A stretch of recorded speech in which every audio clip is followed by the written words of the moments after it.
at H2K2. Obviously, we've had a few issues with the sound system. I was just downstairs speaking with Emmanuel Goldstein. Evidently, there's already memos circulating at AT&T about this conference to be careful. Yes, 2 years ago we had the same thing. So there's going to be some social engineering going on this weekend. I'm not going to take up these guys' time. We've already started a little bit late. This is John Young and Deborah Natsios. They are with Cryptome.org and Cartome.org. They are sites regarding freedom of forbidden information. So without further ado, here they go.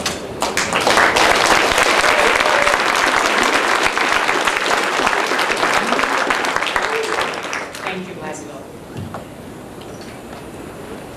Well, I'd heard earlier in the summer that Hope has got a thing about the Hotel Pennsylvania, and I've been wondering what that was all about. I know the Pennsylvania's got a really intriguing history, particularly a history that captures the interest of architects and urbanists of the sort John Young and I are. We're brick and mortar architects practicing here in New York over the last 20, 30 years. And regarding the Pennsylvania, I'm not talking about the intrigues and dalliances that undoubtedly taken place under its sheets over the years, because there's been plenty of that since its construction in 1919. And I'm sure there'll be probably more of that this weekend, assuming H2K2 inspires the appropriate passions, as promised. I didn't really think the Pennsylvania was a place for celebrity spotting, although this white stretch limo on their website image suggests that might be the case. It seems to be idling there with the prospects of some good gossip in the offing. Of course, H2K2 could change all of that. Yeah, I think that was the model. And it's clearly from the All-Star limousine service.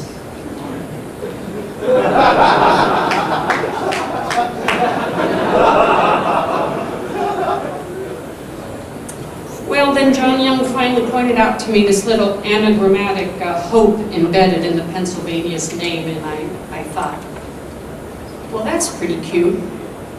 But I really prefer to think of our presence at Hotel Pennsylvania today as having to do more with its own embedded history relating to emergent technologies and the inevitable corollary, related prohibitions, interdictions, and taboos. This reward poster illustrates Western Union's ire at the growing problem of outlaws interfering with wires, insulators, poles, and lines. Wow, 25 bucks. That must have gotten a lot of cooperation.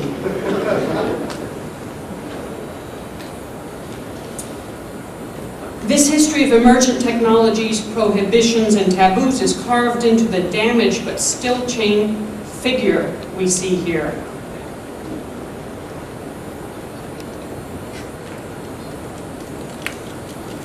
Before it was destroyed in 1963 by the wrecking balls of real estate thugs and profiteers that only New York knows how to produce, this ornamental statuary graced the main portal leading into a massive 8-acre building that used to stand directly across the street from where we're sitting today, Old Pennsylvania Station, the old railroad station. If you look across out the windows due west, you'll see a mediocrity of more recent vintage, which supplanted that older building. It was built between 1904 and 1910, and was, I think you'll agree, quite a majestic culmination of the industrial work of the noted New York architects McKim, and White. That's a pretty spectacular nighttime view, and there we are, actually on the upper balcony level up there. McKim, and White were also the architects of this hotel, working for the very same client, the Pennsylvania Railroad. To put it simply, the Hotel Pennsylvania was an extension of the train depot and its waiting room, where travelers could catch some Z's before proceeding into the roaring city to conduct business, or before heading out west.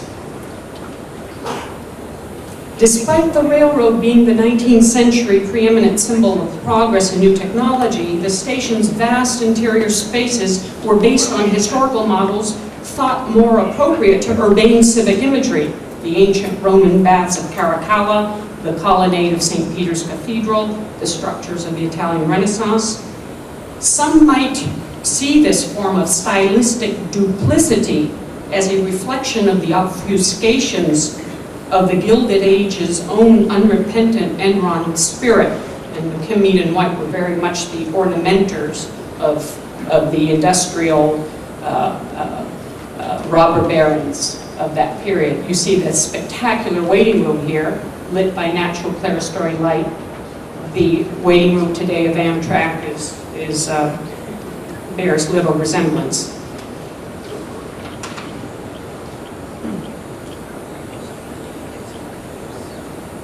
Despite the depot's antiquarian styling, novel technologies had been developed in conjunction with the construction of the station. The Pennsylvania Railroad's powerful new electric locomotives inspired new efforts to finally tunnel under what was considered to be the unbridgeable Hudson River. Previously, train passengers had to board ferries on the New Jersey side of the river and cross to Manhattan by boat.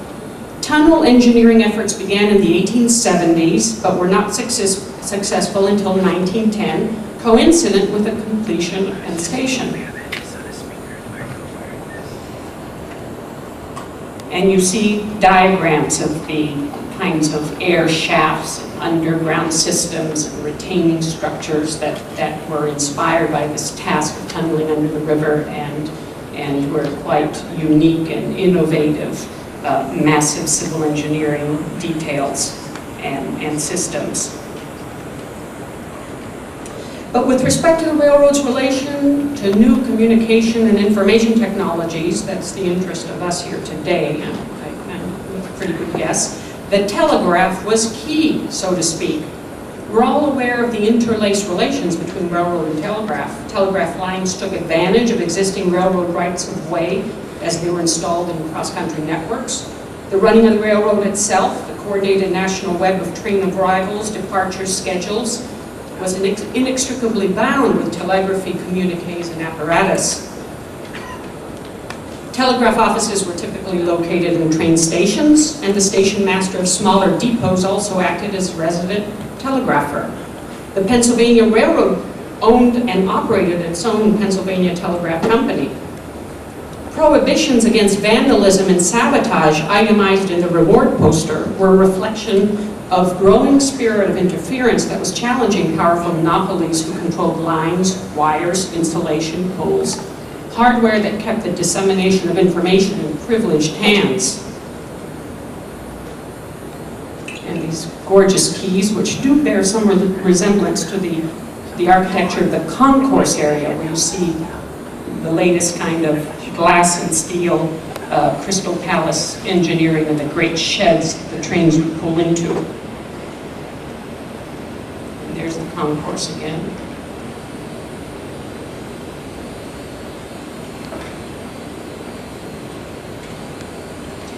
Old Pennsylvania Station was demolished in 1963 in the face of protests that led to subsequent founding of New York City's Landmarks Preservation Commission. In later years, the New York Times architecture critic Paul Goldberger would call the demolition of Old Penn Station the greatest single act of architectural vandalism New York has ever seen. Disputes over the meaning of words like vandalism, sabotage, disobedience, or terrorism continue today. These words have historically been deployed in defining the service of the wielding of power and authority and the wielding of control of information processes and technologies. The ongoing disputes over words like outlaw or vandal brings me back to Hotel Pennsylvania in the context of other intriguing links to historical issues of information technologies. These are links in the garment district within which the Pennsylvania is squarely centered, the zone running roughly between 25th and 40th Streets and between 6th and 9th Avenues, center of the so-called rag trade, where you'll find clustered together businesses dealing with everything from retail to wholesale, ready-to-wear apparel, fabrics, buttons, zippers, notions, trimmings, linings, sewing machine repair, garment jobbers, and allied trades. To what degree the garment district might deem H2K2's fashion sensibilities an act of ready-to-wear vandalism is a question I won't go near today. During the garment district's golden age, accessible train servants provided a crucial and endless supply of workers and goods.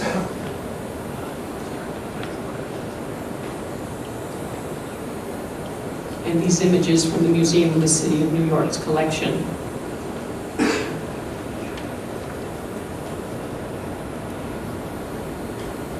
The garment district reminds us that standing up to authority, the title given this talk by H2K2, is to a good degree standing on the shoulders of others, the shoulders of others being a kind of cumulative infrastructure of resistance. In her day, this woman, I know looks like your third grade teacher, Elizabeth Gurley Flynn, was deemed by the powers that be to be a vandal, a saboteur, a proto-domestic terrorist, if you will. She was a fierce and eloquent activist and orator with special focus on free speech, public speech, and First Amendment issues. A song written for her titled Rebel Girl, her nom de guerre. At the age of 26, as an agitator for the radical IWW, Industrial Workers of the World, Elizabeth Gurley Flynn penned a slim 10-cent pamphlet with the title Sabotage, in which he advocated a labor practice that had been legitimated by French workers in 1897. We see on the pamphlet cover the wooden clog worn by French workers, the sabot. The table of contents is a provocative outline. I like in particular the line, quote, used sabotage but didn't know what to call it. Flynn's pamphlet invoked in particular the recurrent strikes of silk mill workers of a venerable industrial center, Paterson, New Jersey, also called Silk City, 18 miles due west of us. Most of Paterson's silk was destined for this neighborhood of New York City, the garment district. Some of the big strikes in Paterson that occurred through the late 19th, early 20th century led to major labor arrangements such as shortening work weeks and so on and so forth. Gurley Flynn's pamphlet is evocative of Henry David Thoreau's famous essay on civil disobedience that had been published some 60 years previously in this small journal, Aesthetic Papers. I think it was Elizabeth Peabody's only issue of that journal, in which the industrial age's mechanistic imagery is used to characterize political action. In this case, when Thoreau says, I say break the law, let your life be a counter-friction to stop the machine. He's referring to the machine of onerous and obdurate government. So it's on the shoulders of these earlier individuals that Kryptome and the allied site Cartome have developed an infrastructure to make available open source or FOIA, Freedom of Information materials, and other documents that find difficulty in being published elsewhere.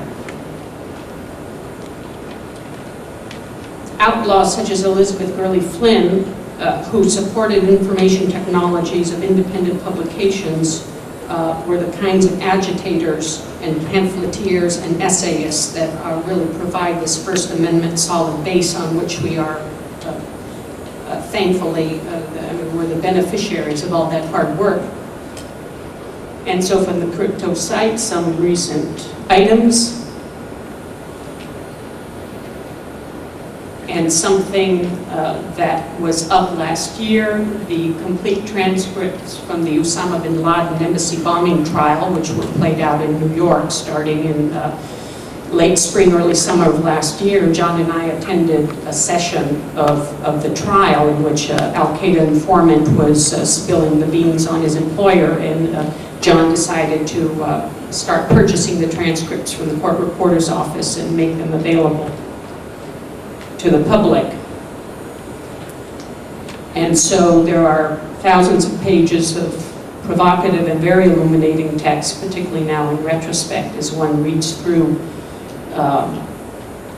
data that is chilling this year, in year 2002.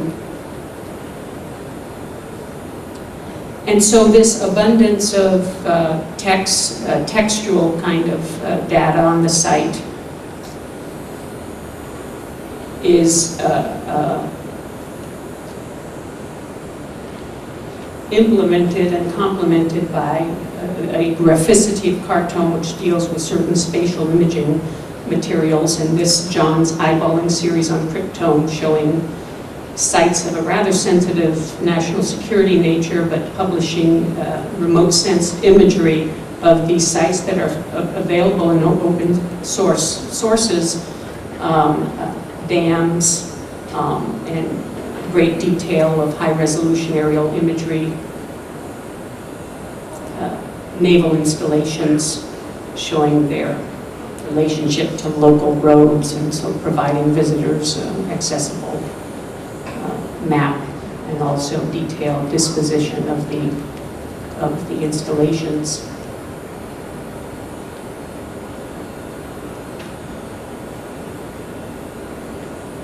In Texas, the Pantex warhead assembly plant. And as architects, it's of great interest to see how these installations are assembled in sometimes it seems an ad hoc and certainly not a grand design scheme that planned cities thrive on.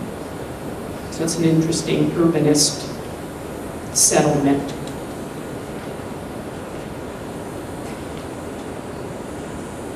So this God's eye view, so-called, of the remote sensing, this overview that promises to see all, is something that then is rebutted, readers finding an exception with the dissemination of what is now, after last fall, thought to be sensitive material. Why do you think it necessary to put all this military info on the site, on the net? The average Joe six-pack could care less where it's stored. You're making it very easy for the terrorists. Don't help the enemy. USAF retired. Earlier this year, we got a helicopter and flew out to the Fresh Kills landfill, where all the material from World Trade Center was being transposed for filtering, for review, assembled in these large fields where hazmat uniformed folk would rake it over, temporary morgues and decontamination center. All of this is being taken down on Monday by the U.S. Army Corps of Engineers, the task out there having been complete. Structural girders stored on site in the corner. Piles of private vehicles crushed during the collapse. Piles of fire department vehicles crushed or damaged during the collapse.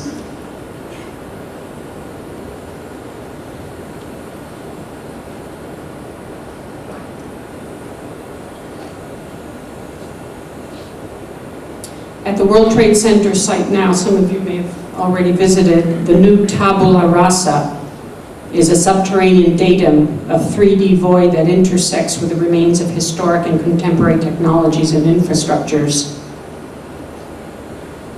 The void that once contained this material. John took these, an anonymous person took these photographs on site.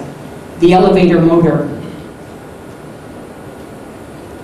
He was actually detained on site, and these images were erased from his digital camera, or I should say the photographer, the anonymous photographer was detained on site, grilled, the imagery erased from the chip, but of course later retrieved.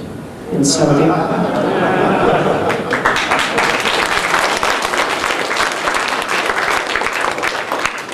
I believe John made an appeal to CPUNK's list and was provided with the proper assistance. Now, as an architect, John, on site also was able to make a visual inspection of the material and come to certain conclusions about cause of structural collapse that he made public immediately and that have since come to be quite an accurate description of the failure of structural members and the floor slab pancaking and so on. Something, as you know, the authorities here immediately began destroying girders and material from fresh kills. They sent it right out to a scrapyard in New Jersey for sale to China and elsewhere, really erasing the evidence because the Port Authority is quite culpable for levels of negligence of how they managed those buildings, and the tenants were at risk in ways they never imagined.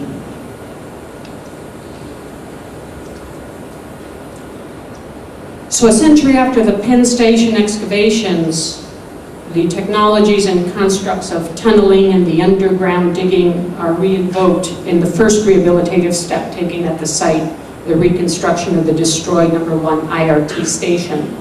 And so just as Kryptone shows the God's eye view of remote sensing or the satellite, high-resolution satellite imagery, there's also the metaphor of the digging underground, the material, the infrastructures that are hidden from civilian life, the things that are buried that few people are aware of in the subsurface, and yet that comprise a very significant matrix that is sort of the machine code for this city that is the visible, phenomenal city, but is actually supported by a whole different code system, including the building codes and fire codes. So the damage to the IRT after last fall, it bears quite a kinship to the original constructive violence against the terrain, the digging, and the work in that zone in the substrate layer of the city. And archival photographs from the Museum of the City of New York, I believe it is, of the earlier construction phase.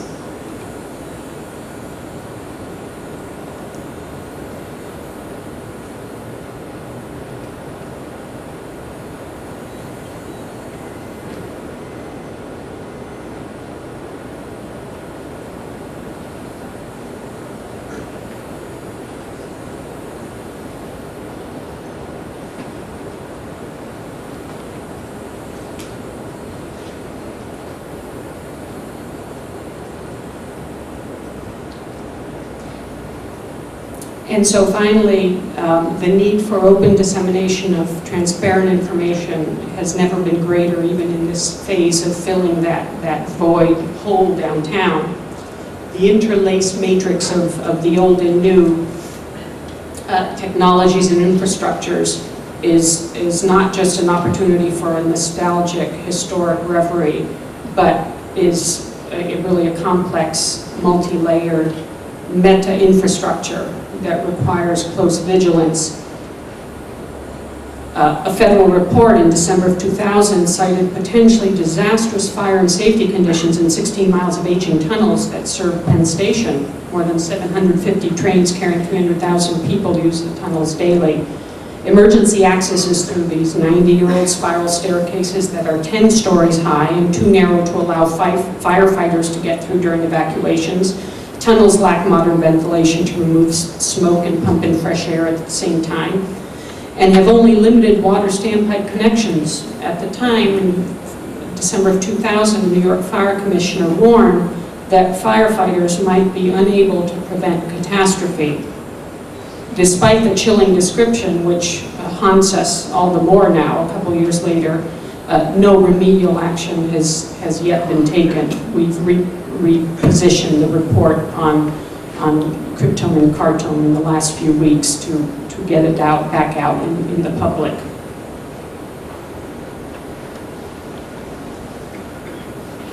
All Americans need to trust their leaders, otherwise the terrorists will win.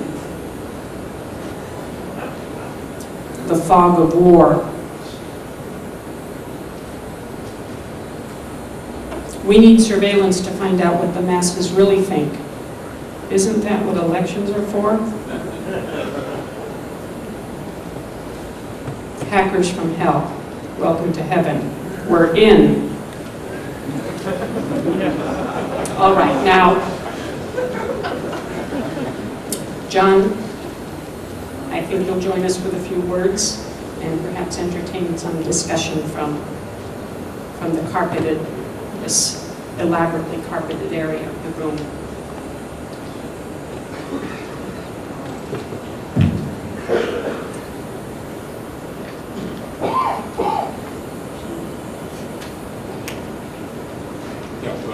Glad to answer questions. I'm not the talker.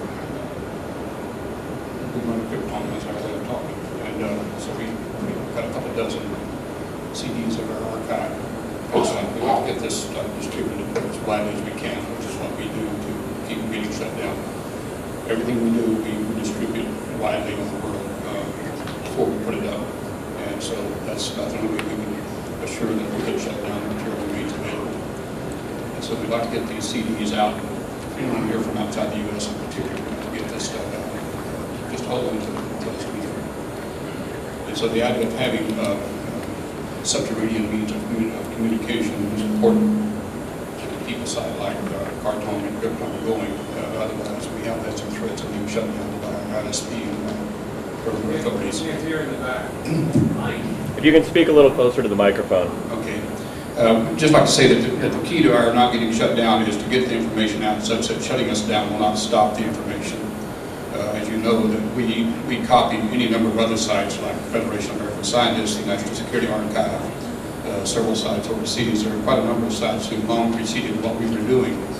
And we try to fill in gaps of publishing stuff that's not readily available on these longer, more established sites.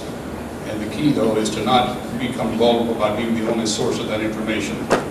And so we've learned a lot from fellow subterranean workers and how to get information out such that it can't be shut down. So we're very receptive to other ideas like that. So to say, my contribution will be to offer these CDs. I only have 2 dozen, and I hope that they'll get confidence spread around. Any questions now, Mark? Thank you. We have a microphone if you want questions.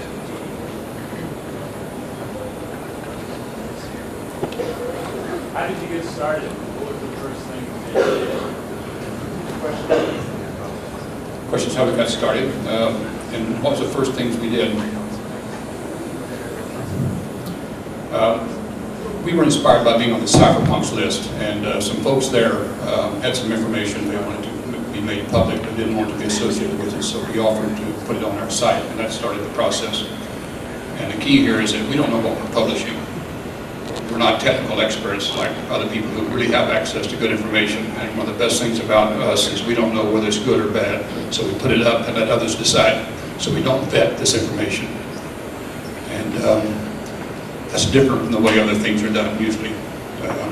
We think that people should decide for themselves whether the stuff one is authentic, worthwhile, a bunch of crap, or whatever. But so that's one thing we don't do is present ourselves as authority on the material we put up. John, is there anything that you've had that you've been received and not put up for fear of like reprisal or whatever? And what kind of stuff wouldn't you put up on your site? Like national security stuff or like, you know, terrorism stuff or kiddie porn, whatever?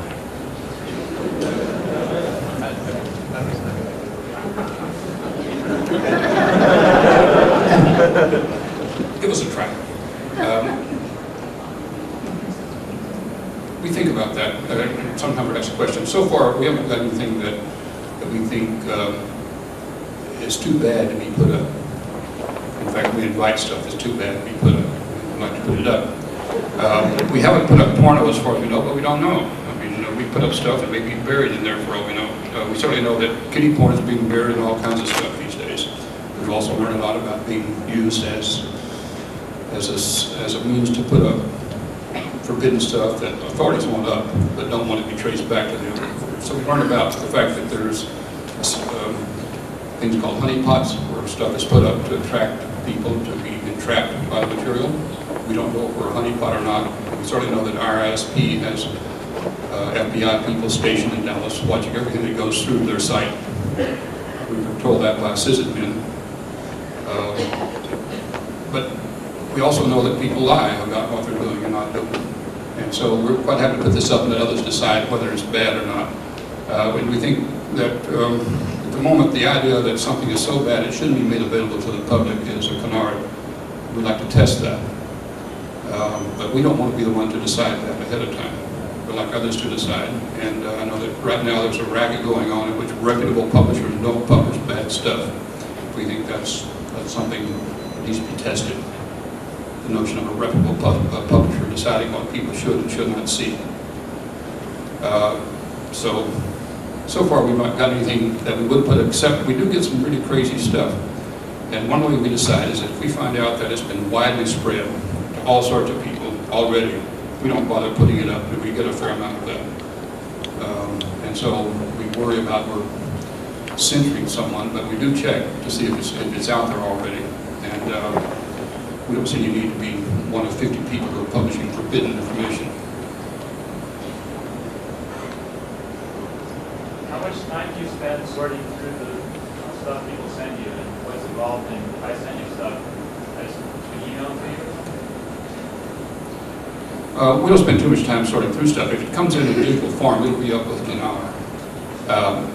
We spend a fair amount of time scanning hard copy and sort of getting badly organized stuff in shape for publishing, but not too much. So we like the best stuff we put up right away.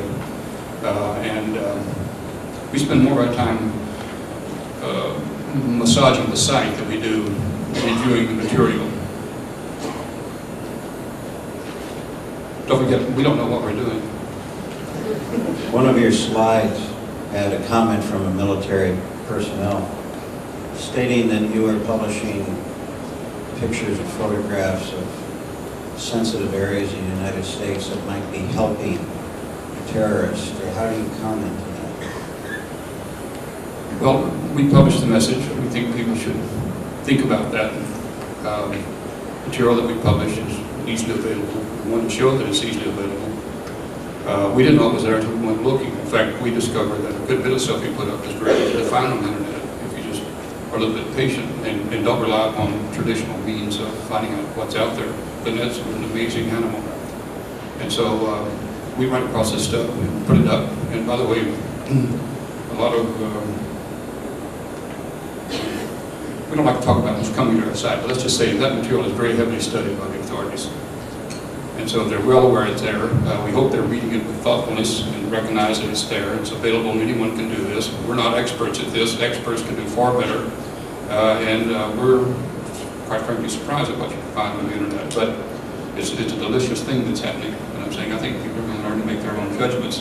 Some of the folks who write us, I think, probably do have a notion that responsible people should decide what others should see and what they shouldn't see. We don't want to be part of that. So our usual answer is, you decide. We don't want to decide what you do and do not read. If you don't like what we're putting up, write in to tell us about it. We'll publish your message. Let others decide whether your message is legitimate or if you've got a beef or some stake in not publishing this stuff.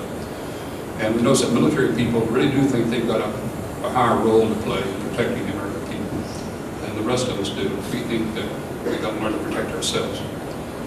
We think it's an important role that people in America and other countries learn to protect themselves and not rely upon people who actually spend most of their time protecting their own agencies and their own departments. The military is much better protected in America than the American people are. And our leaders are much better protected than we are. And we think that's the message that needs to be gotten out there. You better watch out for yourself. And we need to know where those tools are, where the information is. If you live near one of these threatened sites, you need to know about it. Many people don't know where these are. They have no idea where the most likely targets in America are located because it's kept quiet. It's not secret, it's just kept quiet. And we notice that mainstream publishers don't publish this material. We think they should.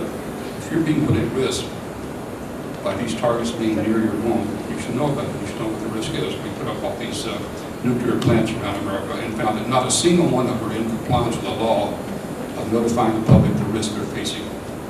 Not a single one is in compliance with the law.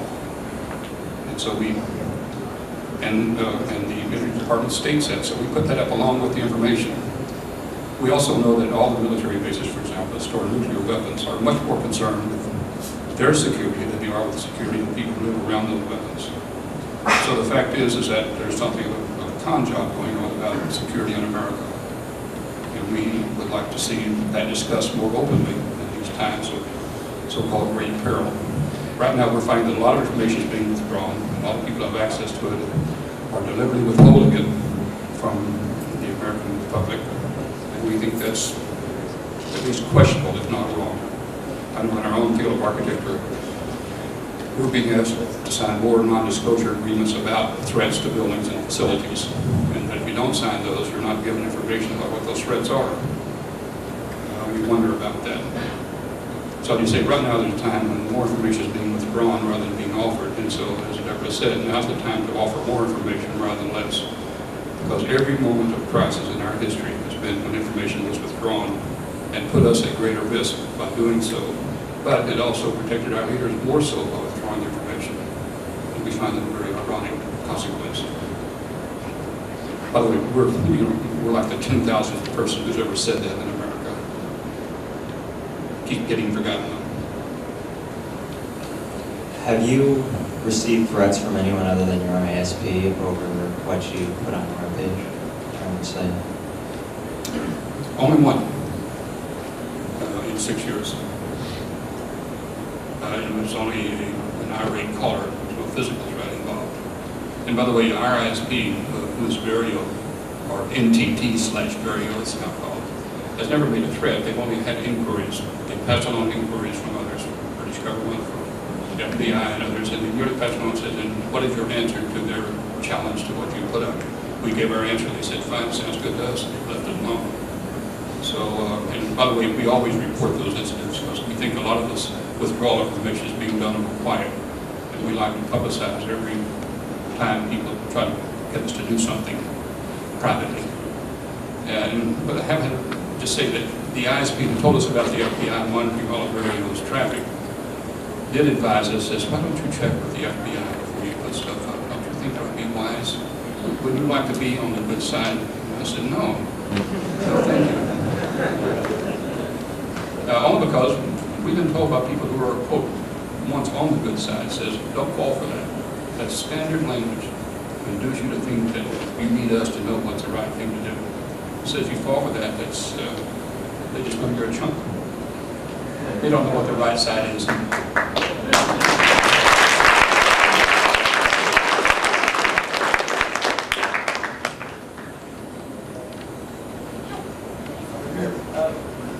What's your bandwidth usage? It's classified. However, I should say, we're right to limit all the time. And Verio keeps sending us notices. You're hitting the wall again, you're hitting the wall again. And so we shift some stuff around, and we set up some little sites elsewhere to ease it. Or we send out a plea for help, and other people take the material and we spread it around. So we've upgraded 2 or 3 times, which Verio likes. And so we say, interesting. So it's, I don't know, actually, don't forget it, we don't know what we're doing. But I have a rough idea what you're talking about. And there are times when we get jammed up and you just can't get on the site. Usually when Slashdot hits us. So we all know what that's like.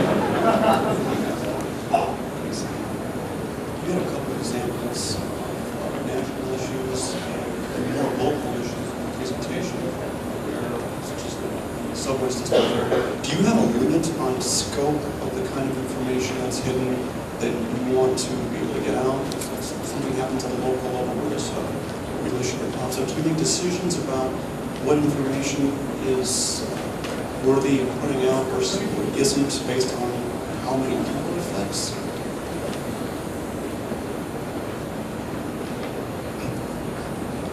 Well, gosh, I wish I had a rational answer, but it's... The thought comes to mind that, you know, the local is global. I mean, there's this kind of equation now that has blurred the boundaries between that discussion about terrain. Folks used to think this little 16 acres of downtown New York was a strictly local little corner, you know, and then all of a sudden it's been projected and amplified and extrapolated into a mythology that certainly has gone beyond its immediate neighborhood. So that's a very good question, and it actually opens up the door to this whole discourse on the boundaries of terrain in this particular moment. But I'd add to that is that the world was looking for something local to do as we live here. And for a number of years, there wasn't much happening in New York that seemed to appeal to the digital world. It's grown a good bit. And one of the things we've been trying to do just recently is take another look at the New York telephone system. And since we moved from cryptology, from C-phones, gradually into national security issues and intelligence issues, there's a tremendous intelligence business in New York City, both economic as well as national security. And of course, we have a fabulous telephone system here, which has been tapped ever since the First World War. And so that we are interested in where economics, politics, and technology all come together. And we have to think that a lot of that comes together in New York City, much more than it does on the West Coast or in Washington, D.C. or anywhere else. We think that's here, and it's not well known. We think that there's a lot more of that going on here than most people are aware of, and why? Because it is very lucrative business to be in. And we've met a few people here, online always, of course, who talk about this world in New York. And so that it's apropos, I think that the freakers and hackers probably could get into this system. They might take better technology than they have now, because some of the stuff is the best technology that America has is being used in New York City for intelligence purposes. And not known because of the UN, but because of the financial center. And of course, there's initially thriving spy trade in New York City that is actually more sophisticated than that in Washington, D.C. Because the stakes are higher here. And a lot of that brings off the communication systems that are available here, as well as both the open as well as the covert. And so some of you may know we've been publishing a series of things about the transoceanic telecommunication systems and their hubs here in New York. And that, we're kind of slow coming to that, but it's important to recognize that that has been the hub of telecommunications for the world has been here in New York City. And there's some meat there yet to be looked at. And it turns out some of the phone people that we know here know more about that than intelligent people do. And they have access to systems that are pretty phenomenal stuff. And they're the only ones who know how to get into it. Intelligent people do not know how. They have to go to them to get in. The question is, those folks are unregulated by national security law. They're just legislated by their job. And it's interesting stuff. But that's why you have a lot of stories about people who service these phone companies and intelligence agencies and government agencies who run their systems. So there's kind of an underbelly of people who really know this stuff very well. Below encryption, below traffic analysis, below all the other techniques that are used by the agencies to do their work, and it's known by these technoids, probably some in this room. And I'm saying that's where the real information needs to be gotten out. And as far as I know, while there's prohibitions against government agencies from revealing this information, there's absolutely nothing against these phone technicians from revealing it. It's strictly an honor system of their own. And it's between them and their bosses, really. These are the folks that run the systems, not the ones who are now testifying before Congress. And it's interesting as to what point they'll do what these low-level NSA people did in the 70s when they started talking to the church committee and told what was really happening in the way of interceptions of American citizens and others, because they were doing it. Not what the legal counsel was saying and the heads of agencies were saying, but what the people in the field were actually doing. They started telling what was happening, because they said, we'll not get up there and lie like those folks are. So if someone will subpoena one of these telecommunications technicians before Congress, we'll find a lot about what's going on in the way of snooping on people that you'll never get from the heads of these organizations or the heads of agencies. They don't know. And why? Because they say, don't tell us. We don't want to know what you're doing out there. What do you think is the scariest thing that you post on crypto? Scariest to you? Sorry, say again? What do you think is the most frightening thing that you've ever stored on crypto?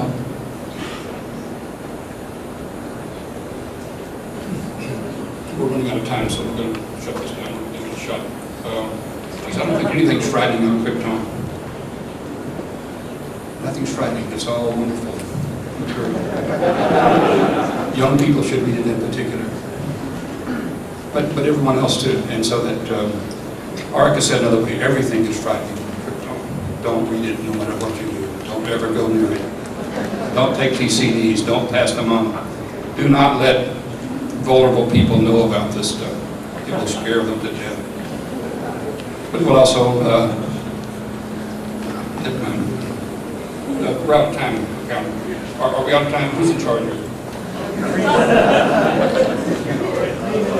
3 minutes. Okay, so I'll try to ask a brief question.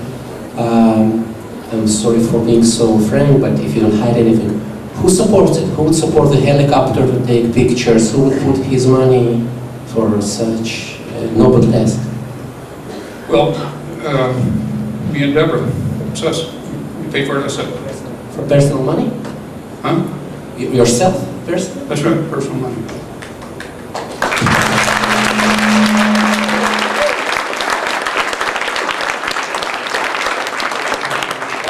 And that's just, that's architectural practice. This is our public service, our pro bono, if you will, sector of our urbanist and architectural practice. So it's what many professionals do when they perform public service work. So it's in that category in the context of our practice.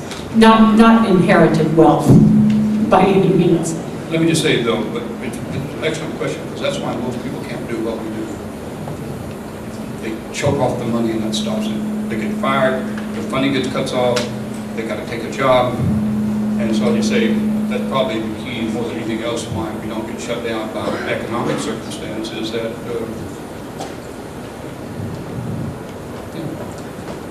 that doesn't mean we're not susceptible. We can be had, we can be bought. We're waiting. Thanks very much.